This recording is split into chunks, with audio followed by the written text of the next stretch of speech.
Good evening, everyone, and welcome to Literature Lovers Night Out, hosted by Valley Bookseller in beautiful Stillwater, Minnesota. We're so thrilled to have you here tonight to meet our three amazing authors. We have Blair Fell, who has his book coming out hot off the press today, The Sign for Home. He is joining Diana Abu-Jaber with Fencing with the King, her 8th novel, and Dolen Perkins-Valdez with her 3rd novel, Take My Hand. She also has a collection, Tales from Suffragette City, or Stories from Suffragette City. Which one is it? Stories? Stories. Which MJ Rose and Fiona came up with that concept while they were at Literature Lovers Night Out. So that's a nice thrill for us always. Please let us know in the chat box where you're joining us from. We will be keeping an eye on that, and you can post questions in the Q&A box, please. And in the chat box, let us know. We got somebody tuning in from Hawaii. Nice.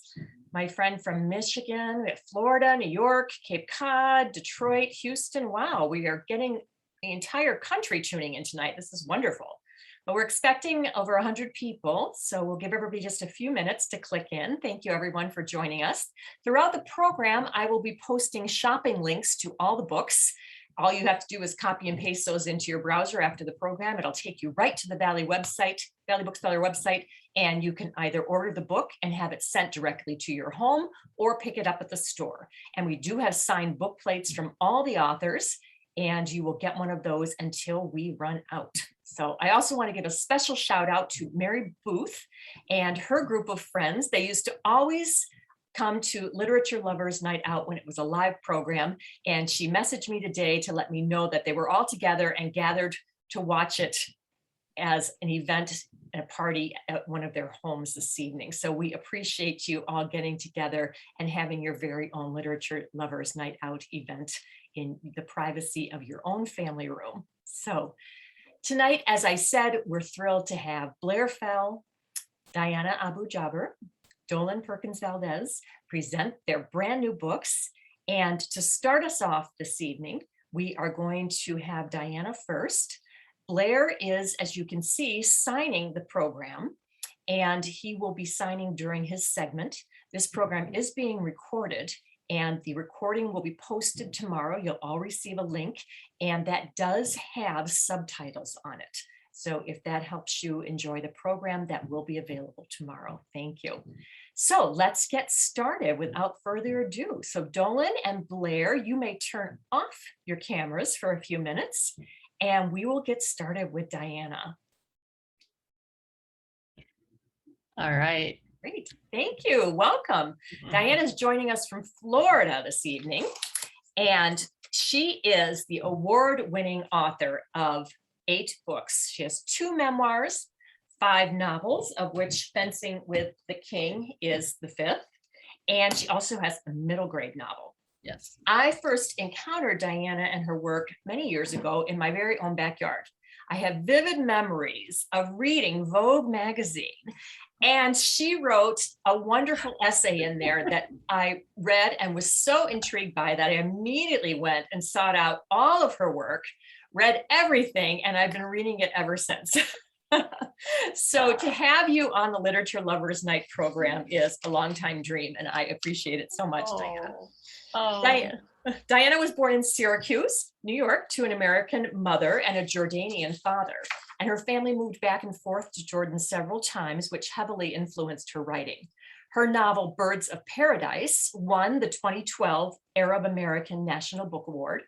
It was also named one of the top books of the year by National Public Radio, The Washington Post, and The Oregonian. Her novel, Origin, was named one of the best books of the year by the LA Times, the Chicago Tribune, and the Washington Post.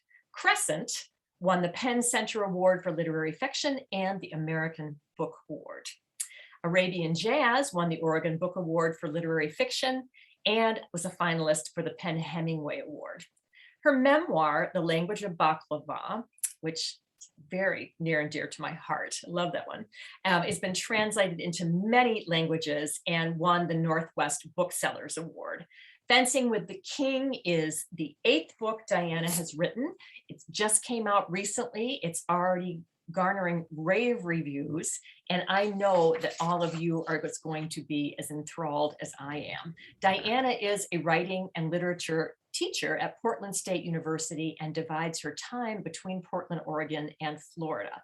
She's joining us from Florida tonight. So let's give her a great big Minnesota welcome, or from whatever of the many states you are tuning in from tonight.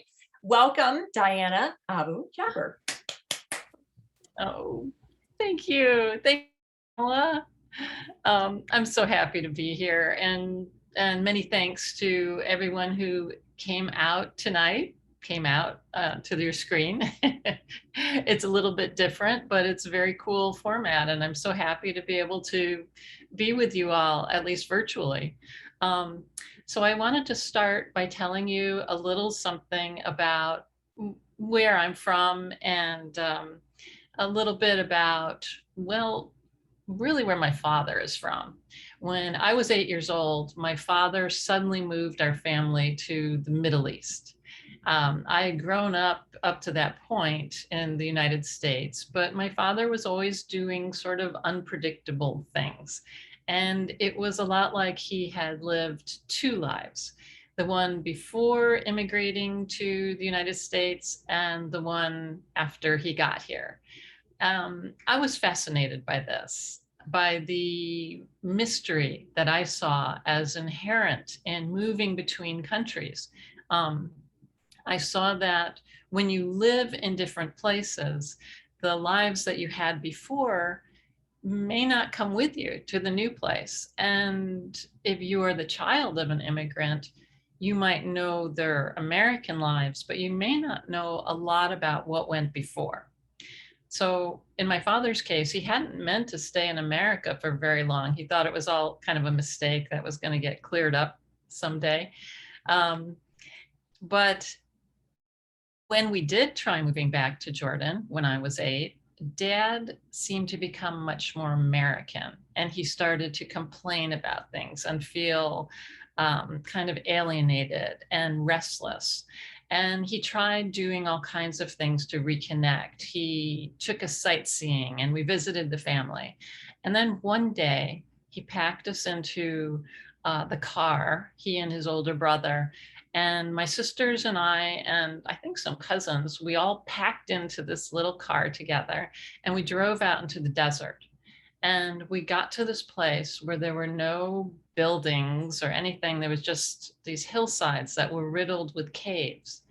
And my father and uncle climbed out and they walked up to the mouth of one of these caves. And before he left the car, my father said to me, I was the oldest actually, don't get out of the car. And so he went off to this cave opening and he stood there and we watched through the window of the car as he shouted into the cave and then waited. And then I saw this white plume of something kind of flurry in the air, and this figure emerged from the cave completely covered in like a white powder. Well, this person walked up to my very large father and very large uncle, who wrapped his arms around each of them and lifted them right off their feet. It was kind of amazing. And then he came over to the car and he looked down into the window, the passenger side window, and he peered in at my sisters and my cousins and I, and he was waving at us. And my father crouched down next to this man and said, "Kids, say hello to your uncle."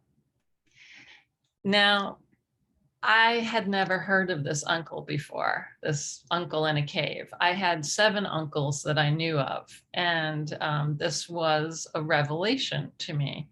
It took several days before I broached the subject with my dad, and I asked him about who this man was, and my father said, well, he had trouble. And I said, why did he have to live in the cave like this? And Dad sort of frowned, and he finally said, drugs. He took drugs. Well, I found out that in my family, drugs is a kind of shorthand for anything they couldn't explain. So there was something about my uncle that did not sync with his environment or the culture around him. I don't know how he came to be in the cave. I know that there was something broken there and that his family did not know how to take care of him. And somehow he ended up in this very intense, extreme situation. And yet I remember very clearly that when he waved at us through the window, that he was smiling and that his teeth were bright and that his eyes were shining. And it was kind of an indelible memory for me, even though my father always felt a lot of shame about it, like he had somehow neglected this brother by moving to the United States and failing to keep an eye on him or find a way to take care of him.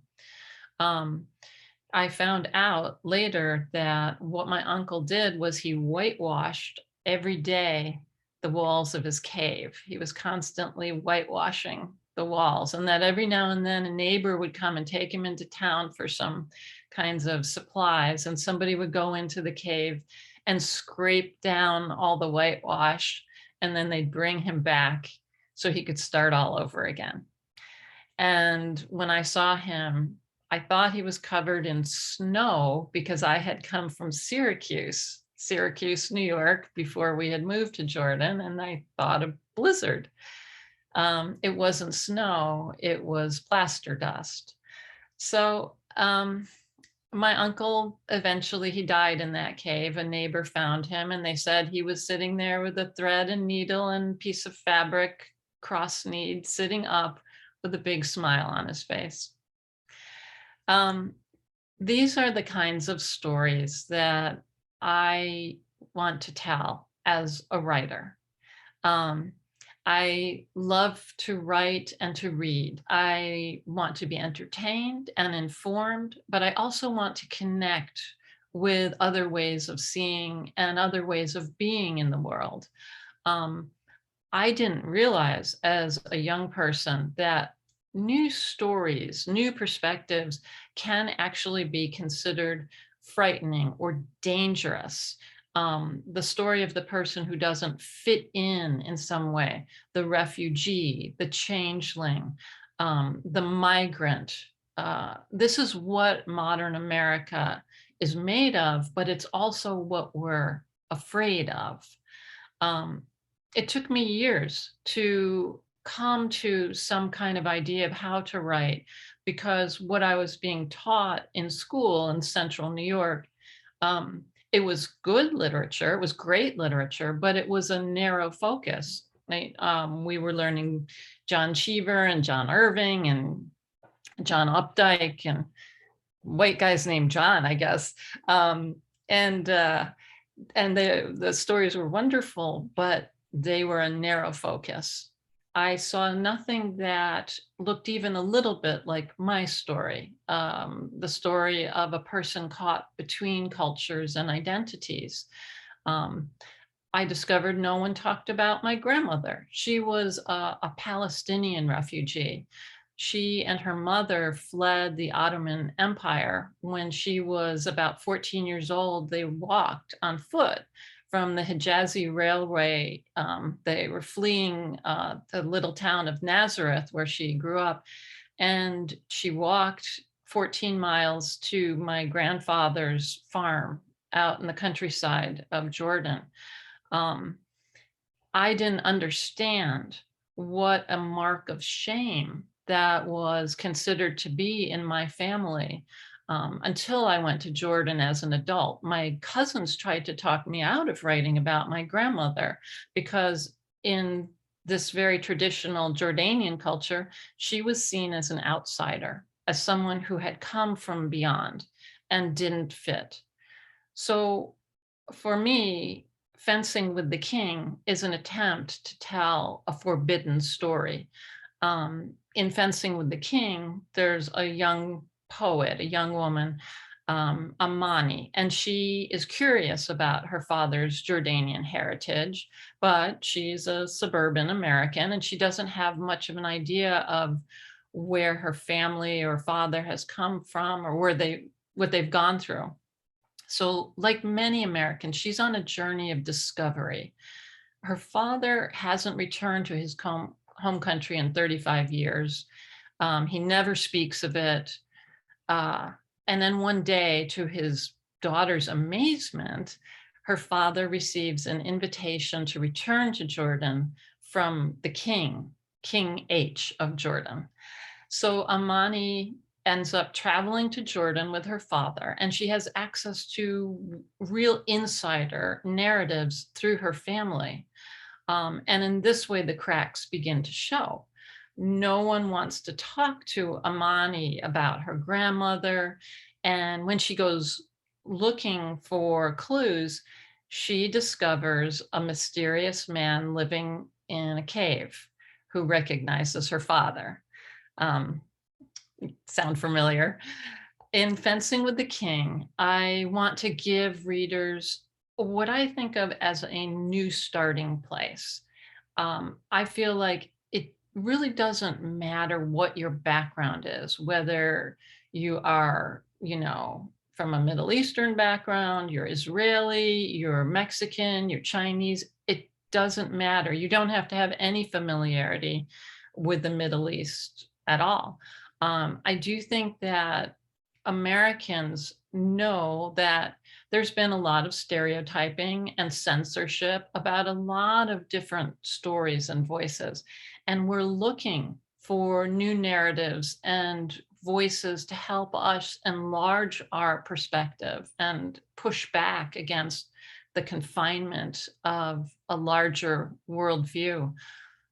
Ultimately, I believe that all our lives are filled with the miraculous, with wild stories, forbidden stories. We all have our stories of mysteries and heart-shattering secrets. And it's the hunt to share these amazing experiences that really is at the center of our work as writers and readers, our work in the world.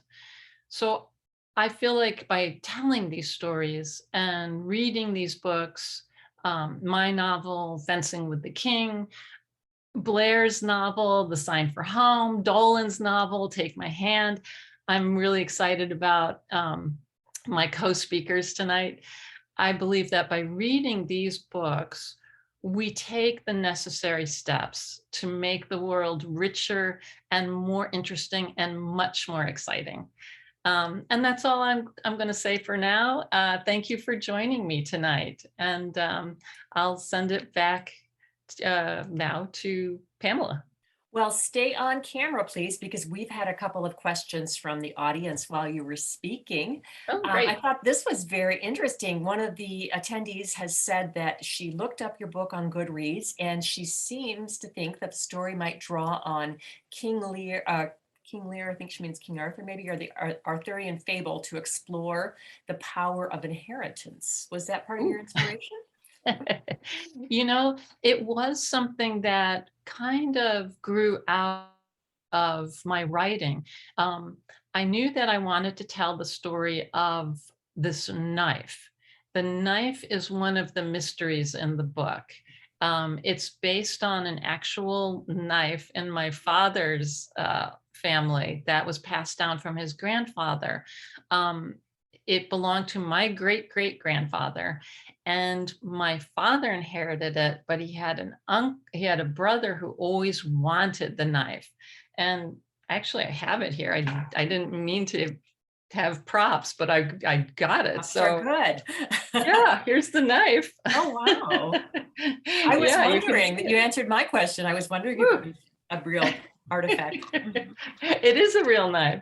So you can see it's really old. It's got this cool curve to it. It's a very traditional Bedouin shape, kind of a tilde curve, and a really old handle wrapped around with steel. Do you have a date for when it was crafted? I wish I did. I know that it's very old. I know that it's at least my great great grandfather's generation. So we're going back into previous millennia, and that story of the thing that one brother craves and another brother has, it really informs the novel. And as I was writing it, I began to see how it echoed stories like that of Excalibur and the Lady in the Lake. The idea of having a possession, an artifact that marks you as somehow different and special. It's kind of an invisible mark. And that was something that I saw play out in my own family, that obsession with the artifact that someone else wants desperately but just can't have. Yeah, that was a really gripping plot point. So I'm so Oh, thrilled that good. you wrote about it. And Oh, we have a question from Douglas telling us that he visited Jordan several years ago and oh, felt such a sense of peace there. And it says oh. it surprised him after visiting Israel, which was a very intense place. And he wonders now, because how Jordan is sandwiched between many fraught places, Israel, Syria, Iraq. Do you Yes. agree that Jordan feels peaceful? And if so, how does it maintain that feeling in a region that is filled with such unrest? Hmm, that's such a great question. And I can only speak from my own experience, but I've visited all the different countries around Jordan. I've been to Syria, Lebanon, I've been to Israel many times. And it is true, I think, that there's an intensity that you sometimes encounter, especially around the border of these various countries, a sense of needing to be defensive and wary of the outsider, because the outsider is potentially dangerous. Are you here to help, or are you here to hurt? And you have to overcome that. The Jordanians, I'm not sure exactly what it is, but I will say that it's really based on the Bedouin notion of hospitality, because Jordan is at its heart a Bedouin culture. So all these nomads that previously had just kind of roamed in the area really became anchored to this region that was created fairly recently, and made into the kingdom of Jordan. And because the Bedouin have such a strong tradition of hospitality, and they see the need for generosity as a really central virtue, I think you really feel that when you go to Jordan. That was something I grew up with all my life. My father would say, "You never turn anyone away." And I kind of felt that in my own life as an adult. And it was something I had to kind of teach my kid, my husband, you never turn anyone away. You feed everyone, whether they want to be fed or not. and you welcome people in. And I feel like that is part of what being a writer is as well. I think that comes across really very well in your memoir, The Language of Baklava, and so much about your Oh, father in that story, which is so touching and wonderful. So, yeah. one last question I'm going to take before we move on, and then we'll have more questions at the end. But author Janet Graber is here tonight, and she is wondering if your father stayed in Jordan or if he returned to the US. My dad was the only one of his brothers and one sister, who came to the United States and remained here. And it was kind of seen as a bit of a rejection of the rest of the family. And they called him the American because of this. So it was always a sore point. But my father always went his own way. He was his own person, and he remained fiercely devoted and loyal to Jordan. But when he tried to move back, he couldn't do it. He had become Americanized. And we moved back to Jordan several times when I was growing up. It's just that he couldn't stay away from the States. He was Americanized. Yeah. Great. Well, we'll take some more questions at the end. I wanted to let the audience know I have posted links for Diana's new novel, Fencing with the King, as well as two of her memoirs, The Language of Baklava and Life Without a Recipe. And all of those are available at Valley Bookseller. And we also, as I said, have signed book plates, which you'll receive when you purchase any of those titles. Diana, thank you for enlightening us about Fencing with the King. It's such a beautiful, richly detailed story. I just loved it. And I look Thank forward you. to absolutely everything else you write in the future too. So we will Thank see you you. back after the other two authors Okay. have a turn. right. And next up is Blair Fell. Hello, Blair. For those of you who are hoping that someone will be signing, this is your turn. Blair is going to do that the entire time that he is speaking. And as I said, tomorrow we will have the video recording and that will have the subtitles on it. So I'm sorry we don't have that capability on the Zoom webinar to do it tonight. But Blair is such a treat to have. Usually what happens when I invite authors to Literature Lovers Night Out is I read their book and I'm really excited about it, and that's why I invite them to the show. With Blair, it happened the other way around. I met him at one of his publisher events that they had virtually for all of us booksellers. And I was so caught up in his presentation and how engaging he was. And I thought, I've got to bring this guy to Literature Lovers Night Out. So I was so thrilled when he said that he would not only appear at the program, but that he would appear on publication day. And Sign for Home is hot off the press today. We have beautiful copies at Valley Bookseller, and there are signed book plates, and we can have those sent right to your home, or you can pick it up at the store, whichever you prefer. I know I fell for Blair Fell, and I think you are as well. Blair's been an ASL interpreter for the deaf since 1993, and he's also worked as an actor, producer, and director. He's joining us tonight from his home in New York, where he's worked extensively in television. Blair has written dozens of plays, and his personal essays have appeared in the Huffington Post, Out, the New York Daily News, and more. If you Google the one about when his dog died, I promise you, you will need a box of tissues. As a great dog lover, I find it very poignant. He is a two-time winner of the prestigious Doris Lippman Prize in Creative Writing from the City College of New York, including a prize for the draft of this very novel, Sign for Home. So please enjoy Blair's presentation, and he will be letting you know all about his wonderful characters in The Sign for Home. This book was so unusual and surprising, and I promise that you are not only going to love Blair, you're going to love his characters. So take it away, Blair Fell. Thank you. Hey, thank you, everyone. It's really weird signing about myself that way. Very, very strange. Anyway, I'm going to be signing and talking at the same time, which is not great for ASL, but I will try my best because I'm talking two languages at the same time. Anyway, okay, so strange. This book.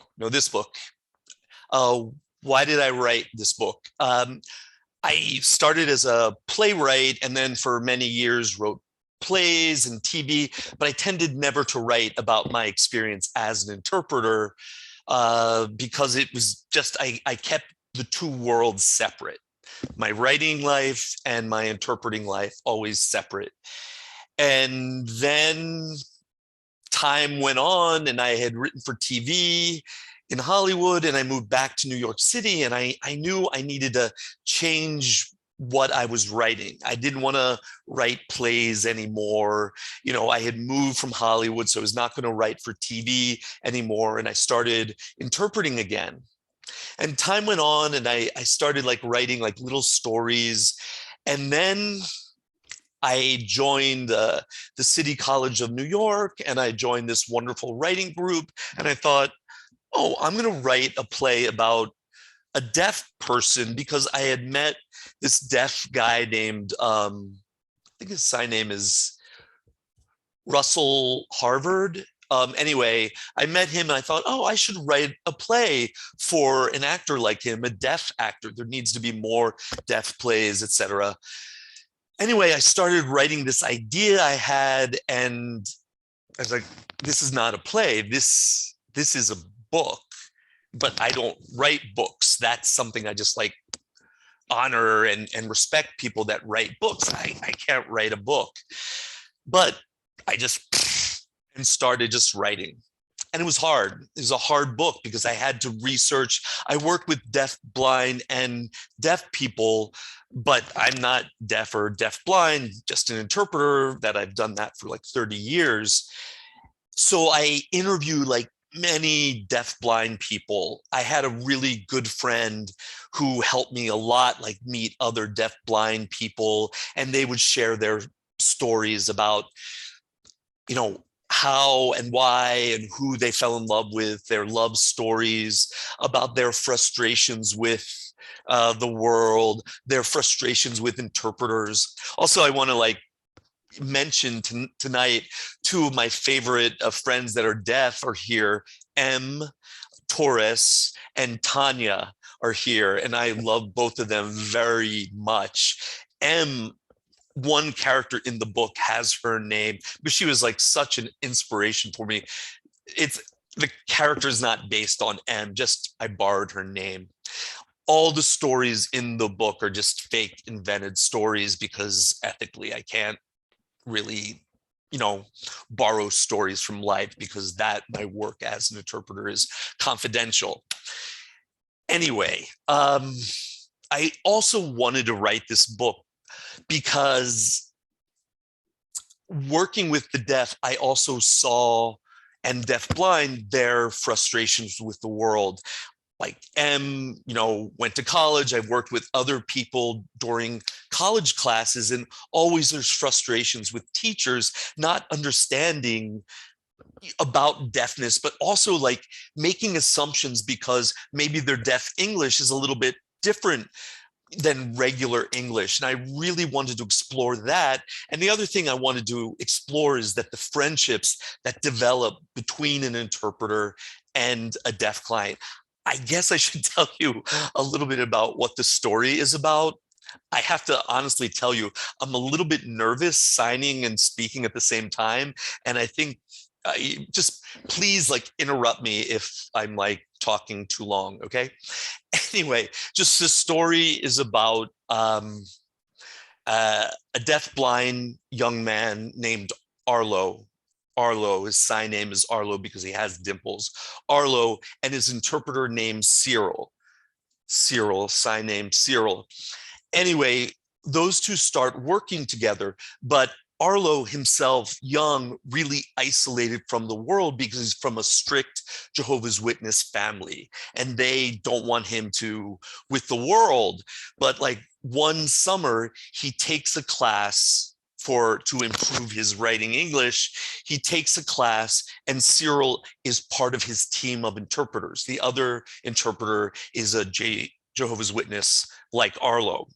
Anyway, meeting Cyril, Arlo, his mind starts opening up, and taking the writing class, his mind starts opening up, and he understands that the life he thought he was living, including a girl he thought he had lost forever, the great love of his life, he starts knowing, because Cyril's interpreting everything for him, that maybe this girl has not been lost forever, and maybe his family has been lying to him.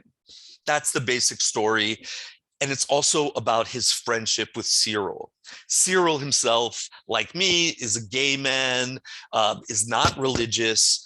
Arlo is straight and very religious, but that's happened to me many times in my life, that I'll develop these friendships with my deaf clients, and we're from very different worlds, but it doesn't matter because we start to know each other and we develop a friendship, and a lot of the other like masks that we use for ourselves just like fall away, and we really start to know each other more deeply.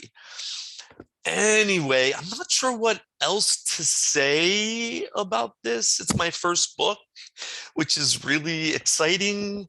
I didn't know I could write a book, and now that I know I can write a book and sell a book, all I want to do is write books. Really, if anyone has a question, please go ahead and ask because I have lost any ideas. Thank you so much. That was fabulous, Blair. I don't know if you've seen the comments, but you're getting a lot of praise over here. We did have a question. A member of the audience is wondering what originally drew you to becoming an ASL interpreter.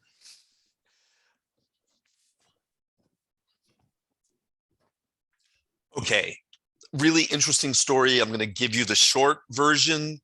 Long time ago, college, freshman year, Catholic university, I fell in love with my best friend. He was straight. This girl, she kind of liked me. She said she wanted to take ASL at Gallaudet College.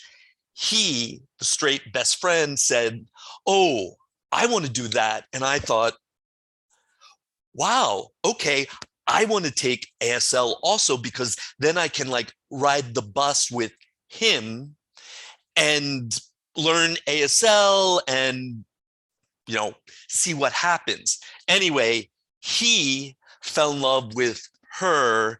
I had a broken heart. So I transferred to Gallaudet College to escape my broken heart. Okay, that's the true story. And the deaf world saved my life. Going to Gallaudet saved my life to separate myself from that experience. But also it just dove into the deaf world, you know, had deaf roommates, deaf teachers. My book's dedicated to two of my deaf teachers, Gil Eastman and Bernard Bragg. Bernard Bragg, he was a famous deaf actor. And those two men taught me everything about ASL. That's the story. That's fabulous. I had no idea that Gallaudet accepted hearing students. They do now more, but back then, this is, you know, like 40 years ago, you had to be called a special student.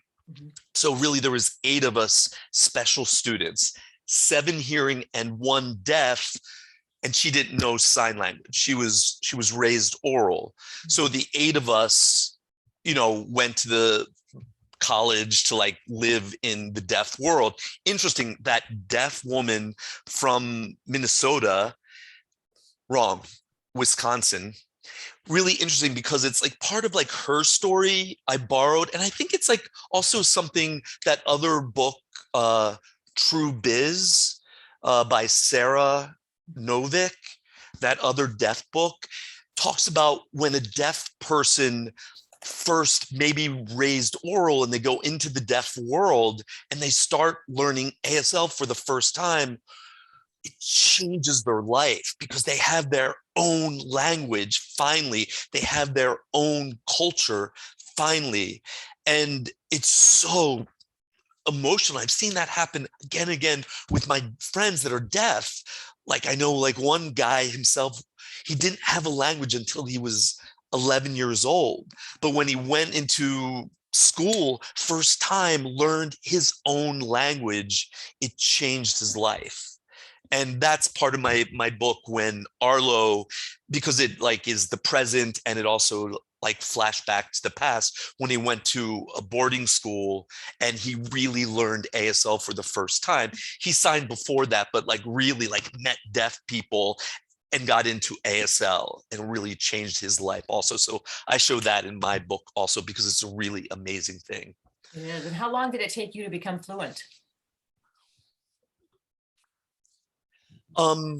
Fluent, I mean, that depends on what you mean. I mean, I really only had 3 classes of sign language before I went into Gallaudet. So I was not fluent.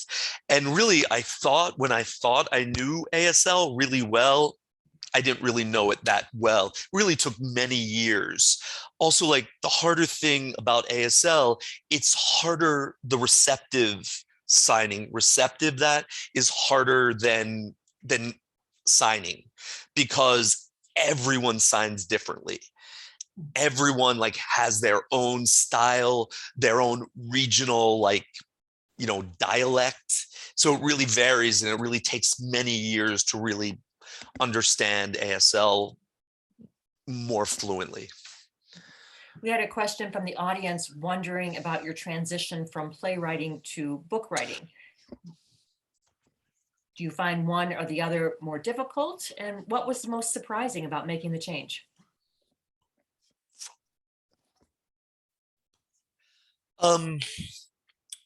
Really, writing books is harder, period.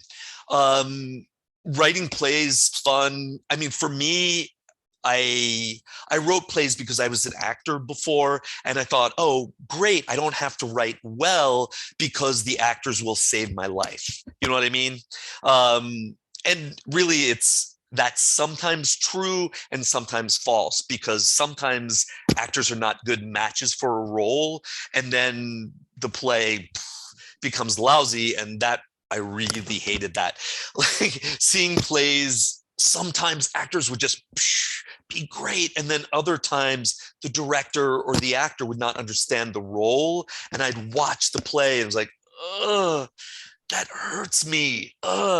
And with TV writing, I enjoyed writing TV, but it was like other people, their stories, and that was fine. But starting to write books and knowing I can sell a book, it's harder because it took me 8 years to write this book. I mean, I was not writing full time, of course. The second book that I've like finished and now I'm just like editing and shrinking, that took 2 years. So it's very different writing plays compared with writing books. I have to do everything with the book, and I like that. I don't want to have to depend on a scenic designer, depend on an actor. I prefer just doing everything myself. Also, I don't hurt anyone's feelings most of the time writing a book. Directing a play, getting angry with people because they're not doing it right, it's not a good match for me. Better I work alone. Well, I, for one, am very happy that you made the transition to fiction because I absolutely loved this novel. And as I said, today is release day. There are plenty of copies at Valley Bookseller, and we're happy to set one aside for you if you want to shop online tonight or pop in the store tomorrow and get one of those signed book plates that Blair has sent. So the sign for home, Blair fell. I know you guys are going to love this book and his characters. It's just so emotional and heartwarming, and it's a beautiful, beautiful story, and one I think that book clubs are really going to embrace as well. So much to talk about. Blair, I can't thank you enough. We'll wrap it up here for now and have you back at the end. We've got a few more questions, but we'll take those later, and we will bring on Dolan Perkins-Valdez. Thank you so much, Blair. Hi, Dolan. Hi. Thank you for joining us. I'm just sitting here enjoying the show. Like everybody else, this is great. We had a few technical difficulties before we got on. I didn't have a chance to say that Dolan teaches at American University, and my oldest son graduated from American University. Oh, wow. So he was not in the creative writing program, but I have very fond memories of the campus. We used to really enjoy going to visit. It's such a beautiful part of the country. But Dolan's book actually comes out next week, but I have found that if you beg and plead with her publicist and you walk over to his apartment in New York and deliver banana bread, they will say yes, that you can have her on a pre-publicity event. So we are very fortunate to have her actually a whole week before her real book tour starts. I'm sure many of you already know Dolan Perkins-Valdez's name from her beautiful novel, Wench, that came out a few years ago. And it is one of those novels that I think just about every book club in America read. I know mine did, and we had a great discussion about it. And I know that many, many more book clubs are going to be picking up copies of Take My Hand starting next Tuesday and embracing this one and giving it a thorough read and discussion. There's so much meat in here. In 2011, Dolan Perkins-Valdez was a finalist for 2 NAACP Image Awards and the Hurston Wright Legacy Award for Fiction.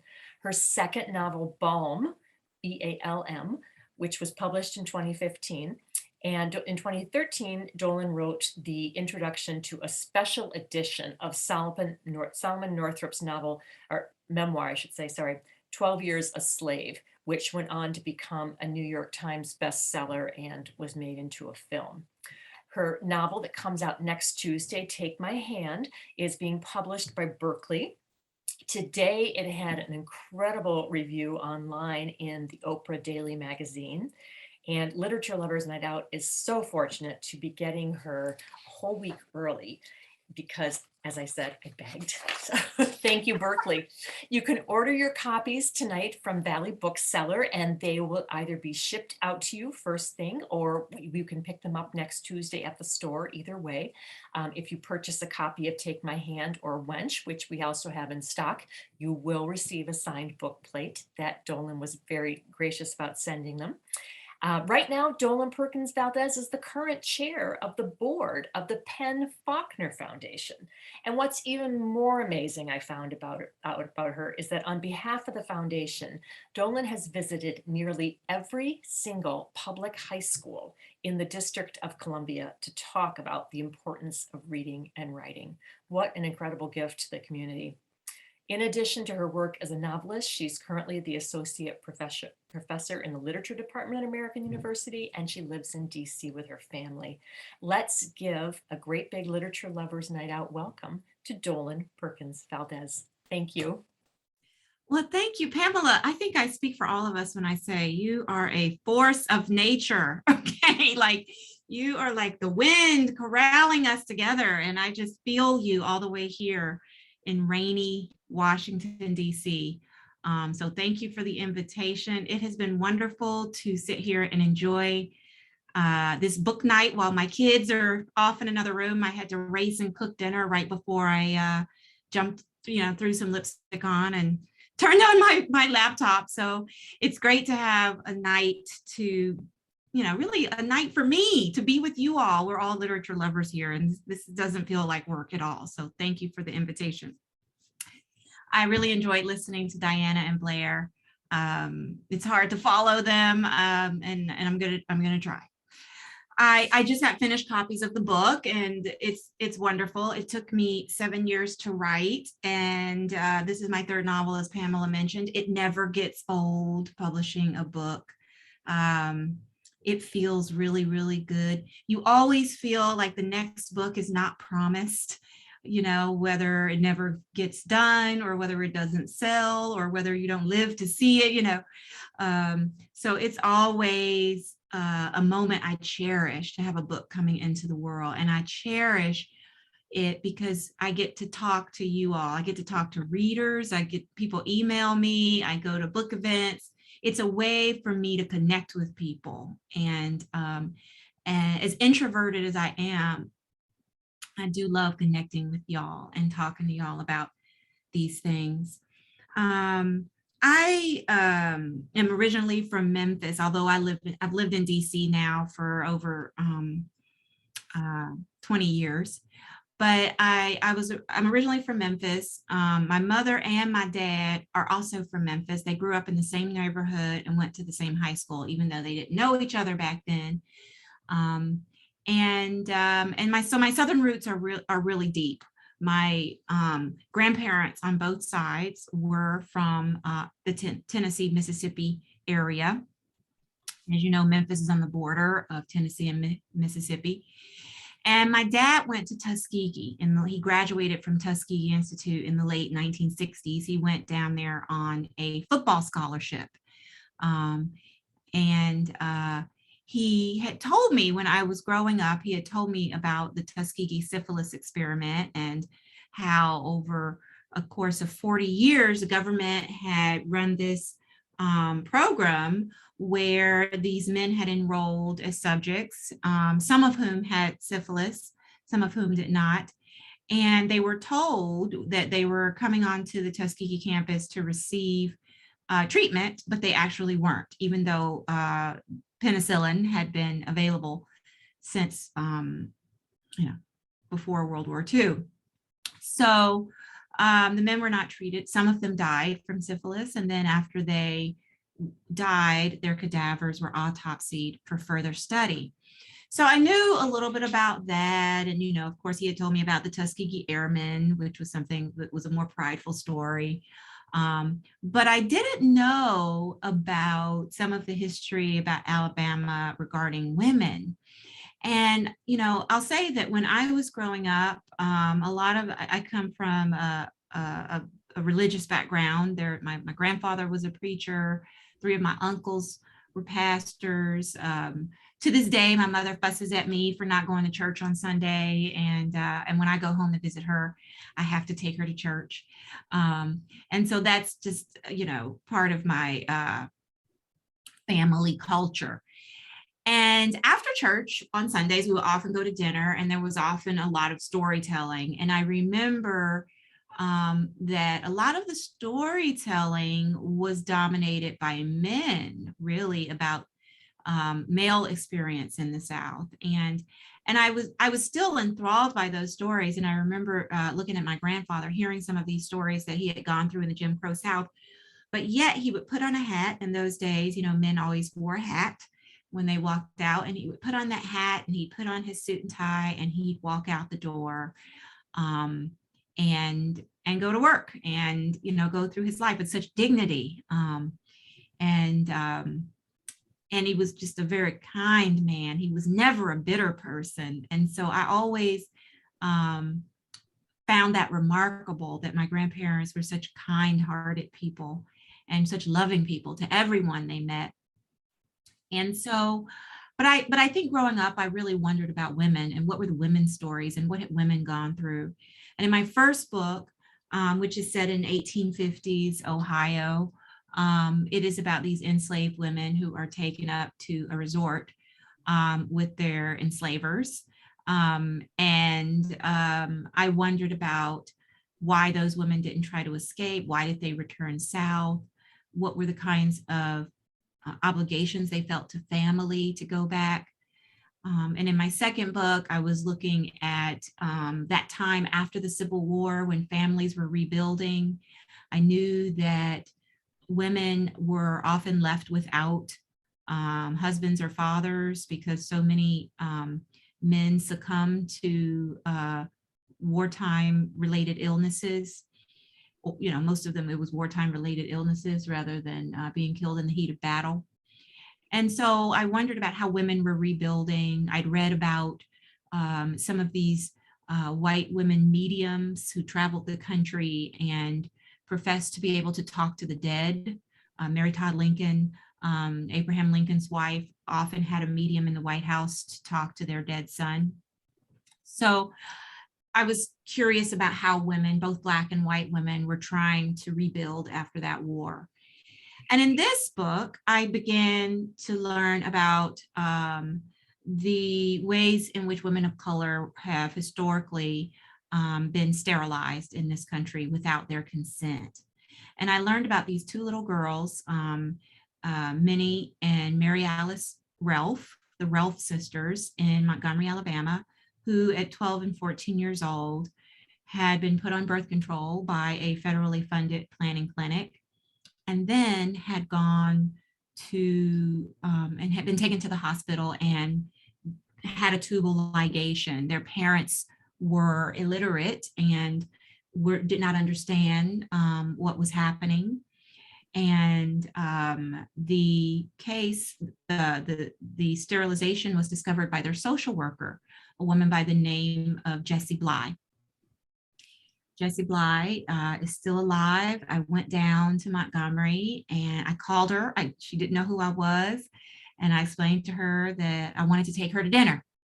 And she said, okay. And she gave me her address, and I went to her house and I met her husband and one of her church lady friends who was going to go to dinner with us, probably to make sure she was okay with this strange woman calling out of the blue. And I asked her, I said, do you want to drive? Do you want me to drive? And she said, no, you drive. And I said, okay. And we get in the car and I said, okay, where do you want to go to dinner? And she said, I want to go to Red Lobster. I love Red Lobster. And I said, okay. And I drove her. We went to Red Lobster and we had a great dinner. I hadn't been to Red Lobster in a long time. It was good. It was yummy. And we talked about what happened that day, that she went to the Ralph house to check on them and learned that they were in the hospital. She then drove to the hospital, and she said to me, Dolan, there were bulls in my eyes. There were bulls in my eyes. Those were the words she used. She had such heartbreak over this when she discovered it. Her husband was in the military, and she went to his commanding officer on the base, and she said this had happened, and she wanted to know what she should do, and was there a lawyer who he thought might take the case. And Jessie Bly was a mother herself, and had really fallen for the girls. It was personal for her. It's just said that sometimes they came over to her house and spent time with her children. So when this happened, she was so outraged. So the commanding officer told her about this young lawyer in town who was starting up, civil rights cases by the name of Joseph Levin. And she went to Joe Levin's office, and she sat outside and waited for him because he wasn't there. And she sat in the waiting room and waited for him, she says, all day. And Joe at the time was 28 years old. And she went in the room with him and told him what happened. And he asked questions, and he took the case. And Joe Levin is one of the co-founders of the Southern Poverty Law Center. He's also still alive. And when I called him, I do a lot of cold calling. I call people out of the blue all the time. So I call him and told him I was coming to Montgomery. And he gave me an office to borrow at the center. And I had a little office. And he went into storage and got the case files out. The case files had been in storage for over 45 years, and they had not been taken out of storage in all those years. And he got them out, and he sat there and talked to me about the case. And one thing that was real clear to me as we went over it, Joe is very humble. He's he's very sweet, very complimentary of the young lawyers who are working at the center now. But one thing that was real clear to me is that he was brilliant. He was absolute, to be 28 years old. So he takes the lawsuit, he sues the clinic, but then he discovers that there's federally funded planning clinics, federally funded family planning clinics all over the country. And he discovers that people are being sterilized, women are being sterilized, sometimes minors, but also adult women are being sterilized all over the country, typically poor women, typically women of color, but not necessarily, without their consent. And when I say without their consent, they'd be in the middle of labor, and the doctor would would say, here, sign this. I'm gonna perform a tubal ligation. And I know sometimes when I tell people that the girls had like, just people who never had one, aren't medical professionals, will say, is that reversible? I mean, right? Like, that's a question that most of us might ask, right? Like, aren't some tubal ligations reversible? Some are. But if they tie them and they cauterize the ends of them, my understanding is that it's less likely to be reversible. But imagine you're in labor. You don't even have the ability to ask that question, right? I remember when I was in labor, I had, the nurse, I was like, take this baby out of me right now. I was a crazy person, right? So they were being asked to sign these forms in the middle of labor. Sometimes they weren't even asked to sign forms. Sometimes they were told things like, if you don't get your tubes tied, or if you don't have a hysterectomy, sometimes some women have had those. If you don't have your tubes tied, you will not be able to get your Medicaid benefits anymore. Like, you won't be able, the government will cut your benefits off, which was not true. But those are the kinds of things that were told women because they just believed that they didn't need to have any more children, right?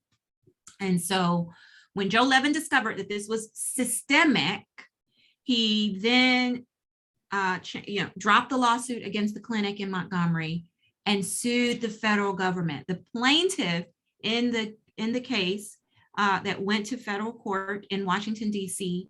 was Weinberger. Weinberger was the Secretary of Health, Education, and Welfare, which was what the he was a cabinet member in Nixon's cabinet, which is what that federal cabinet was called at the time. And it's Ralph V. Weinberger. And he takes that case in Washington, D.C. Now he's a young 28-year-old lawyer from Alabama with, Alabama accent, born and raised. And he takes the case to Washington.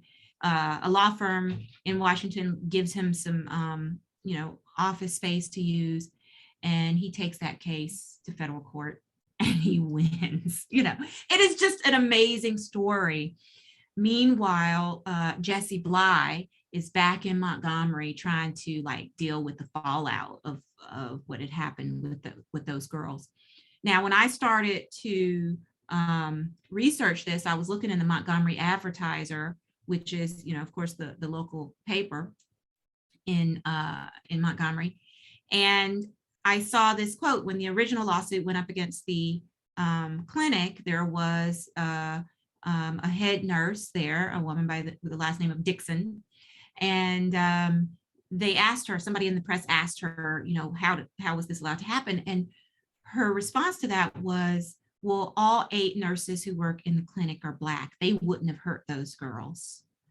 That was her sort of defense. The supervisor was a white woman, but according to her, all 8 nurses who worked in the clinic were Black. And that stunned me because I wanted to know who were those nurses and what did they think about what had happened, but I couldn't find anything about any of them. And so when you're me and you see a line like that and you're just,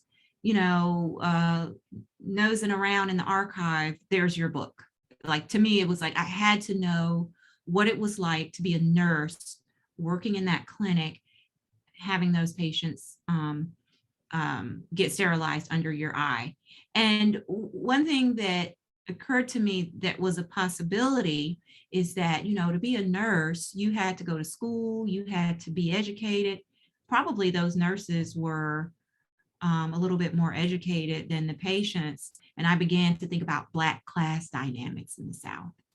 And so my main character, Sybil Townsend, is a middle-class Black woman, just graduated from Tuskegee Nursing School. This is her first job out of college. She's a daughter of a doctor in town. She has her own car. She doesn't have to take public transportation. Her mother's an artist. She starts working at that clinic because she wants to help people and she thinks she can.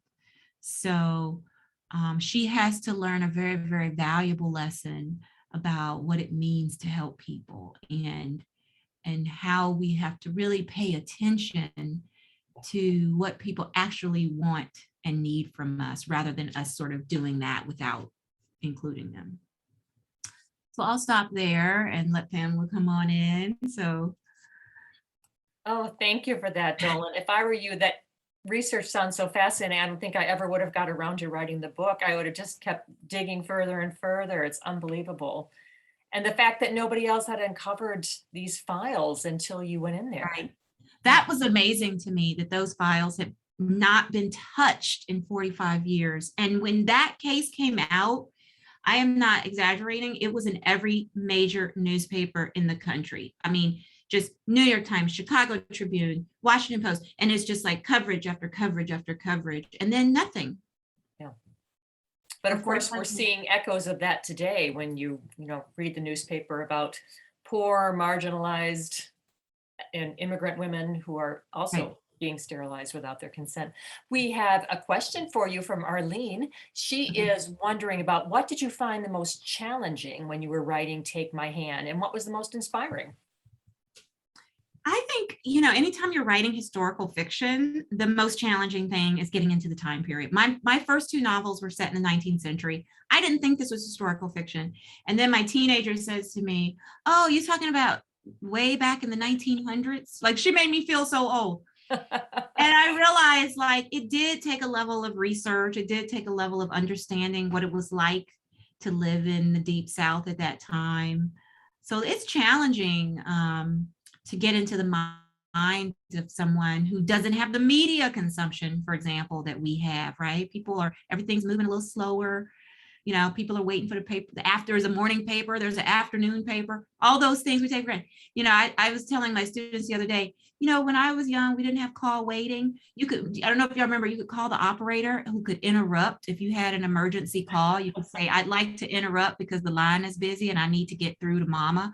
And the operator would do you remember that, Pamela? And the operator would come in on your line and say, you have an emergency interruption from Dolan. And then you say, let me hang up. My daughter's trying to get in. So all of that just changes your perspective. It certainly does. It does. I mean, just your whole perspective on everything, right? We take for granted. My mom now gets upset if I don't answer the phone. You saw me call. Everything is meant to be instantaneous now, whether it's information or access to people. Yes, there's no busy signal. No, not at all. And unfortunately, we need a busy signal again. And then the thing that I found most inspiring was Mrs. Jessie Bly, who is such an inspiration to me, and who she's so, and I just spoke with her recently. She's so matter of fact, and she doesn't take any praise for what anything that she did. She's just it was a shame what they did to those girls. And in her mind, it was a big deal, but they were her, she does say she keeps in touch with them. The Ralph sisters are still alive. And are they? How old are they now? They would be, they were 12 and 14 in 1973. So they would probably be in their early 60s, early 60s now. They live together. Oh, okay. And she talks to them. She says, sometimes, I call her and tell her what they're cooking and things like that. And she's just like everybody's auntie, just a good person, a very nice person. And I feel honored. Yes, I feel honored to have met her for sure. Can you tell the audience what inspired the title of the novel?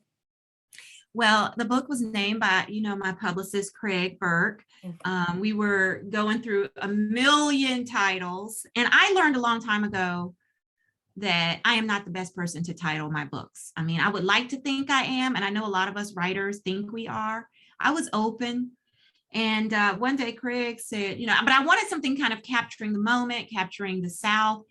And he said, what about Take My Hand, which of course is from a gospel song, Precious Lord, Take My Hand, made famous by Mahalia Jackson, but she didn't write it. It was written, I think, by Thomas Dorsey. But it was Martin Luther King Jr.'s favorite song. And reportedly, his last words were, Ben, make sure you play Take My Hand at the meeting tonight, because Ben was a musician. And so I thought that captured this moment, this sort of post-civil rights moment, 1973, it captures to me Montgomery, where we know King went as a young pastor and led the bus boycott in the late 50s. It just, to me, it was perfect, and it's kind of catchy. I thought Craig nailed it. I was very happy.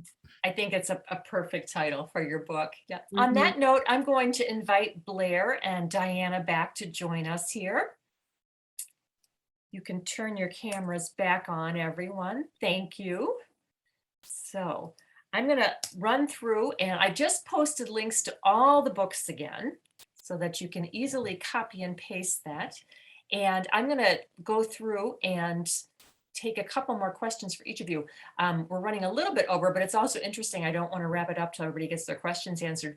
One of my dear former book club girls, who's now all grown up and a wonderful reader, she is wondering, Dolan, what keeps you writing when you're working with such a heavy story? Oh, I feel like people need to know this story. That pushes me. So, y'all, sometimes I'm thinking I hope I live to finish this book, you're just thinking so crazy thoughts. I know a lot of writers too. I don't know if y'all do this, Diana and Blair, but sometimes I'll email my manuscript to somebody just in case I don't make it. Yes. Yes. Don't look, don't open this, but just in case, because you have this draft going for years and you just, you get strange on this thing. Yes. Have you ever done that, Diana? Emailed your manuscript to somebody and been just in case, because it's still on your hard drive. They may never be able to find that thing. I'm glad I'm not the only one, Dolan. I didn't know other people were doing it. And I've heard other writers say I do the same thing. Yeah, right. You worry that you're not going to make it to the end because they're so long, It takes so long. It takes so long. Yes, yeah, it's terrible. Well, Dolan, I'm so glad you brought this difficult story to light and in such a beautiful way. Diana, I've got a question for you. Another Diana is wondering, when she reads about life without a recipe, it sounds like there were two different cultures, Arabic and German, in your family.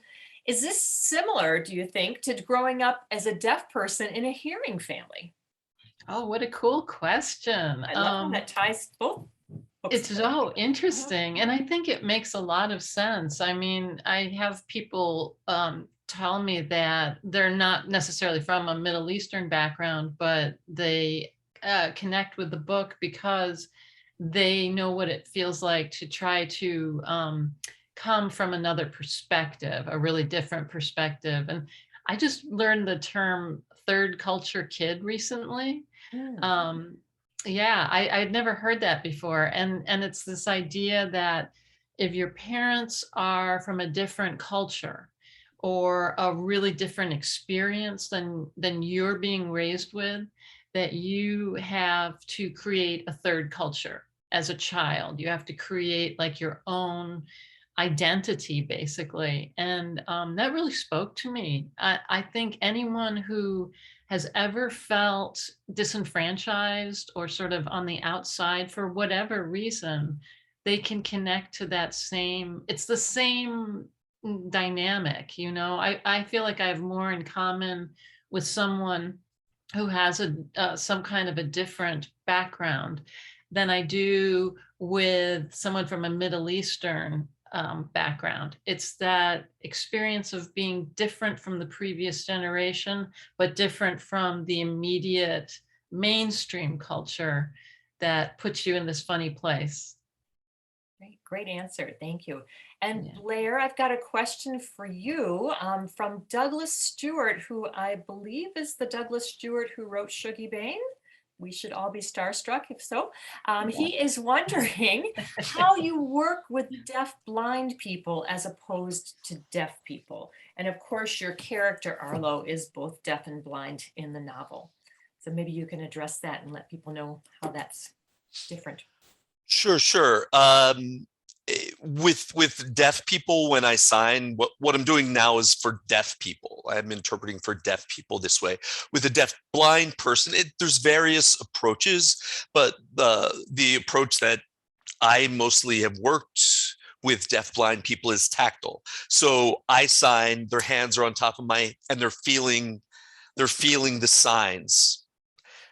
I can't do both at the same time right now. I can't show you, interpret and sign for sighted deaf people and do tactile at the same time. But so sorry, deaf people, I'm gonna stop interpreting 1 minute. So I'm signing hands on top and they're feeling it. The signs. That's one way of communicating. There's another new thing that I talk about in the book called protactile, which is developed by deafblind people themselves. And what they do is, how I would do is, they feel like deafblind person feels my signs, then they just sign to me. With protactile, you never stop touching each other. Your hands are, they will use your, like, sign for tree, okay? Your